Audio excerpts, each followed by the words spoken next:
Chapter 7 I Am Satoshi. Craig Wright, who is a well-known Australian businessman, in 2015 became a next possible man who just might be the real Satoshi Nakamoto. From an anonymous source, documents had begun to leak about Craig Wright to Wired magazine. Most of them had some evidence that seemed as if Craig Wright might be Satoshi himself. One of them, released back in August 2008, Craig himself has stated that he is thinking about releasing a cryptocurrency paper. This, of course, became a very attractive candidate for the original white paper that was published by Satoshi Nakamoto and was released in October 2008, just a month after.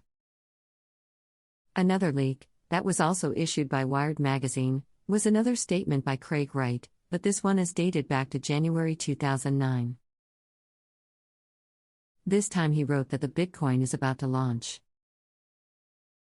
Indeed, it was January 2009 when the first Bitcoin began to operate. Additionally, Wired magazine also stated that they had received several emails and transcripts that corroborate the link. There is a leaked message from Wright to his lawyer dated June 2008 in which Wright imagines a peer-to-peer distributed ledger.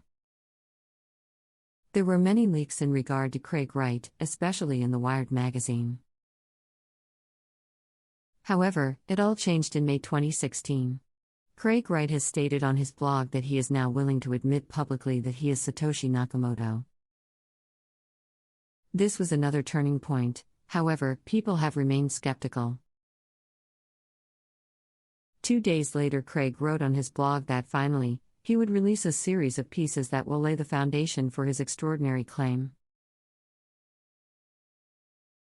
Although, instead of providing evidence, Craig has replaced that post with the following. I'm sorry I believed that I could do this. I felt that I could put the years of anonymity and hide behind me. But the events of this week unfolded, and I prepared to publish the proof of access to the earliest keys I broke. I do not have courage. I cannot. When the rumors began, my qualifications and character were attacked. When those allegations were proven false, new claims have already started. I know that this weakness will cause considerable damage to those that have supported me, and particularly John Matonis and Gavin Anderson.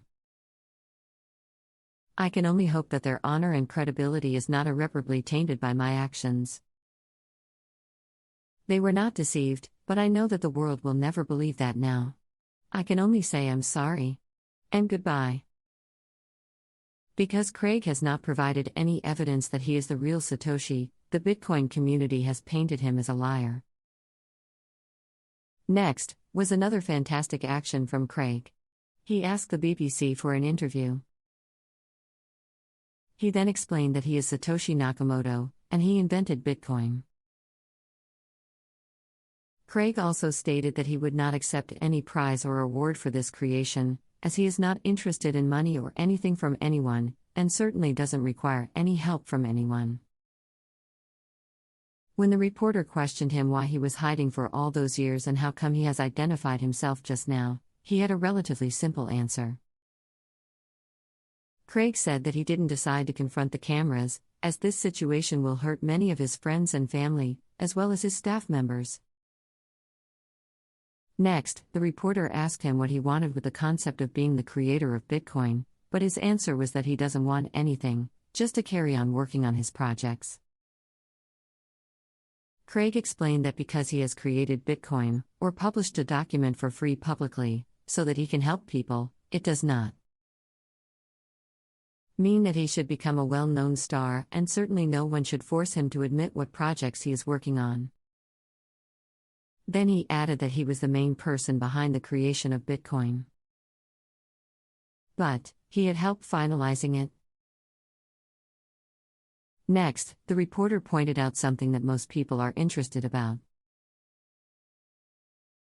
As the inventor of Bitcoin, Craig must have that 5% of all Bitcoin that was saved, and that is a huge amount of money. As any time when traders are selling Bitcoin for the dollar, the value of the Bitcoin drops. However, as the inventor has so much of it, there is a fear that if the designer would sell all that when the price is high, the Bitcoin would probably fluctuate. So next, the reporter asked him how much Bitcoin does he have, and how much has he deployed so far. Craig only answered that it doesn't matter how much he has, instead what matters is when will he actually deploy them. Then Craig finished his speech by explaining that he knows that some people will believe him, and some will not, but he does not care, because he will never be in front of the camera. The reality is that Craig is very convincing and, personally, I don't know what to say. I won't judge him or Dorian, but the world we live in is certainly strange for sure. Just think about it.